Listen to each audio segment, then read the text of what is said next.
Now let's look at valence electrons in a little more detail. So we said that valence electrons are the highest energy S and P sublevels on an electron, the electrons that are contained in those sublevels. So how many electrons can those sublevels hold? So we have an S sublevel, and S sublevels can hold up to 2 electrons, and we have a P sublevel which can hold 6 electrons. So if we add those together, we can hold 8. So at most, an element can have 8 valence electrons.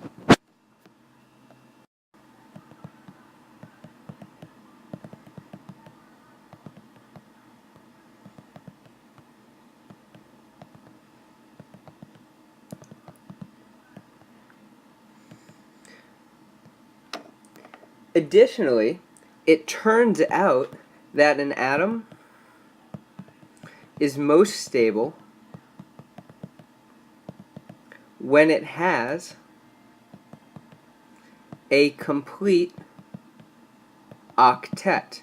And what I mean by octet is 8 valence electrons.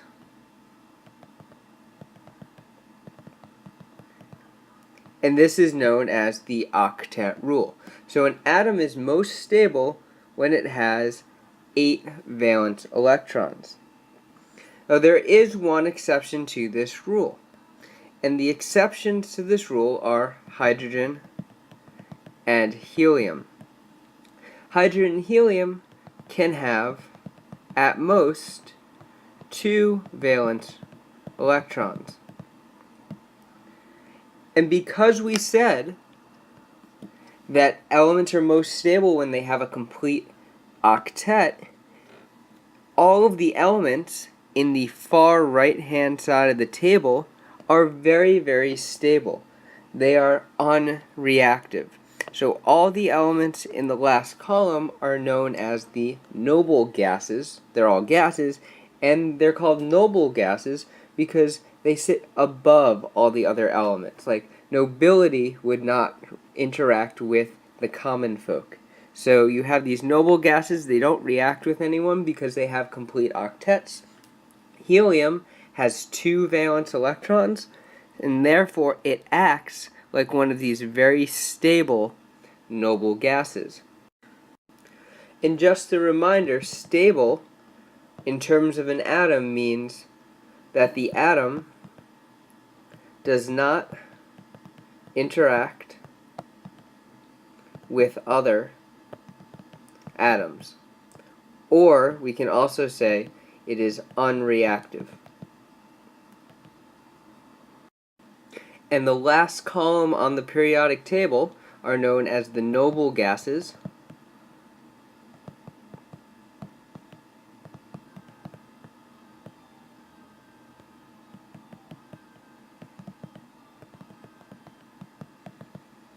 Because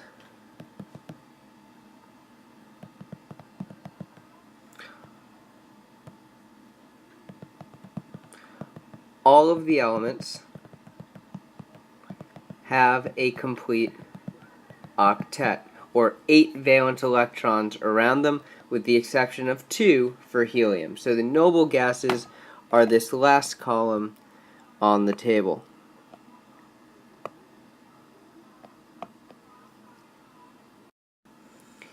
And since this state of having all 8 valence electrons is very stable for an element, atoms will gain or lose electrons, and that just means that they become ions.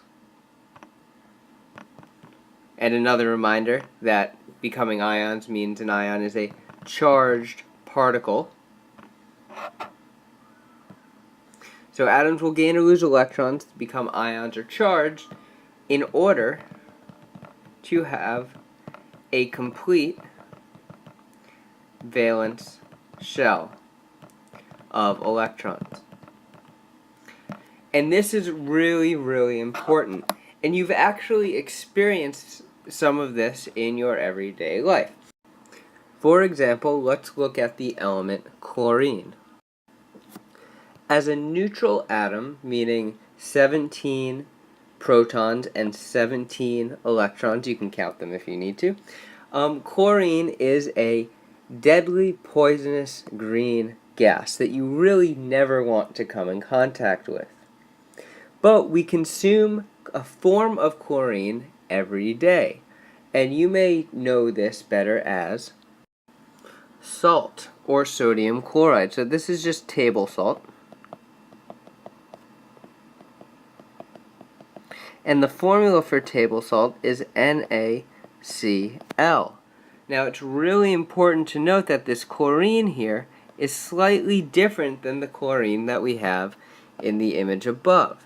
This chlorine has a negative charge. It is Cl minus 1. And this chlorine is perfectly harmless. We actually need this chlorine to be in our diet. It's also known as chloride. So what's the difference? Why does it have a negative 1? Well, we've seen that you can gain negative charges by adding electrons. And now that we know where electrons are in an atom, we can figure out why it gains a negative 1 charge. So if we look at this first chlorine atom that has 0 charge, we see that in the first energy level it has 2 electrons. This would be the 1s2. And when we get to the second energy level, we have the 2 s's and the 2 p's are shown in the same ring, and we have 1, 2, 3, 4, 5, 6, 7, 8 electrons there. And if we look at our third energy level, 3s2, 3p5, we have 1, 2, 3, 4, 5, 6, 7 electrons. Now, we said that atoms are most stable with 8. So what we need to do is, in order to become more stable, this chlorine will actually gain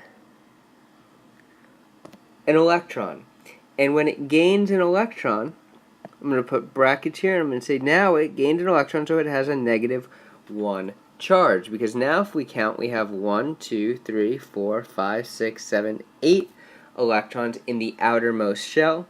So the chlorine is very, very stable. Now let's look at the other element in table salt, sodium. Sodium, when it's not combined with anything else, is this soft silver metal. And you can actually cut this with a butter knife.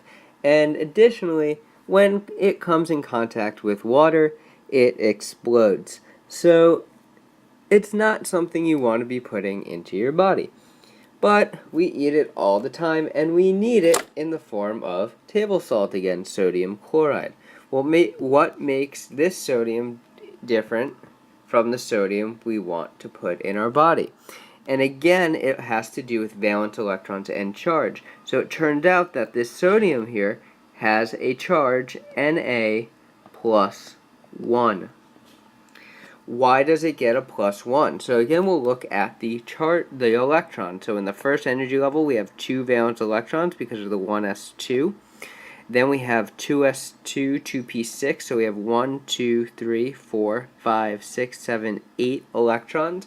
And then in the third energy level, we have 1 valence electron for the 3s1, just like on the periodic table.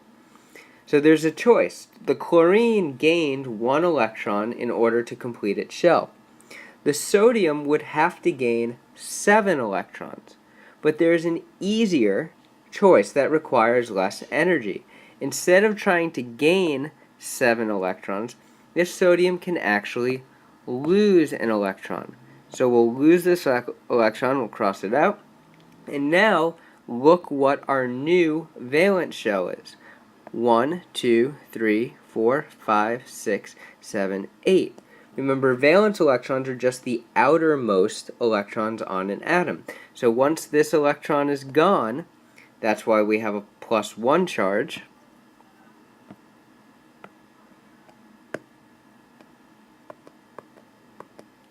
We lost 1 electron. We have 1 more proton than we have electrons. Then, what's left on the outside, the outermost shell, is completely filled, and we have a stable atom.